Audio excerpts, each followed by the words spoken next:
Kasaragod Periya Kalliad CPM പ്രവർത്തകർ കൊലപ്പെടുത്തിയ youth Congress പ്രവർത്തകരായ ശരത്ലാൽ, കൃപേഷ് എന്നിവരുടെ ശിക്ഷാവിധിയിൽ പ്രതികരണവുമായി സന്ദീപ് വാര്യർ. ഫേസ്ബുക്കിലൂടെയാണ് അദ്ദേഹം കുറിപ്പ് പങ്കുവച്ചിരിക്കുന്നത്. പെരിയ ഒരു പ്രതീകമാണ്. CPMൻ്റെയും പിണറായി വിജയൻ്റെയും കൊലപാതക രാഷ്ട്രീയത്തിൻ്റെ കോൺഗ്രസ് എന്ന മഹാപ്രസ്ഥാനം അതിൻ്റെ പ്രവർത്തകരോട് കാണിക്കുന്ന അളവറ്റ സ്നേഹത്തിൻ്റെയും ആത്മാർത്ഥതയുടെയും പ്രതീകമാണ് പെരിയ. ശരത്ലാലിൻ്റെയും കൃപേഷിൻ്റെയും മൃതദേഹങ്ങൾ വഹിച്ചു കൊണ്ടുപോകുമ്പോൾ പുറത്തേക്ക് നോക്കി വിതുമ്പിയ കുഞ്ഞുങ്ങളുടെ മുഖം പറയുന്നുണ്ടായിരുന്നു അവർ ആ നാടിന് ആരാണെന്ന്.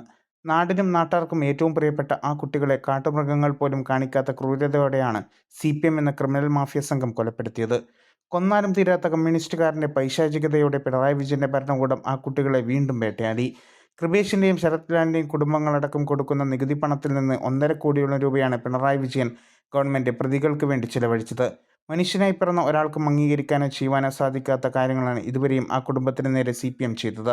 ഏതറ്റം വരെയും തങ്ങളുടെ പ്രവർത്തകർക്ക് നീതി ലഭ്യമാക്കാൻ പോകുമെന്ന് കോൺഗ്രസ് നേതൃത്വം അന്നേ പ്രഖ്യാപിച്ചതാണ്. ആ സ്നേഹത്തിൻ്റെയും കരുതലിൻ്റെയും മുന്നിൽ ഇന്ത്യയിലെ നീതിന്യായ വ്യവസ്ഥയുടെ മുന്നിൽ CPM എന്ന നരഭുജ പാർട്ടി തോറ്റിരിക്കുന്നു. മുൻ CPM MLA കുഞ്ഞിരാമൻ അടക്കമുള്ള CPM പ്രവർത്തകർ കുറ്റക്കാരാണെന്നുള്ള CBI കോടതി വിധി മനുഷ്യർക്ക് ആശ്വാസം തരുന്നതാണ്. യാതൊരു മുൻപരിചയവുമില്ലാത്ത ആളുകളെ കൊല്ലാൻ നിർധന കുടുംബത്തിലെ കുട്ടികളെ ഉപയോഗിച്ച് അവരുടെയും അവരുടെ കുടുംബത്തിൻ്റെയും ജീവിതം തകർക്കുന്ന ഏർപ്പാട് ഇനിയെങ്കിലും CPM നിർത്തണം.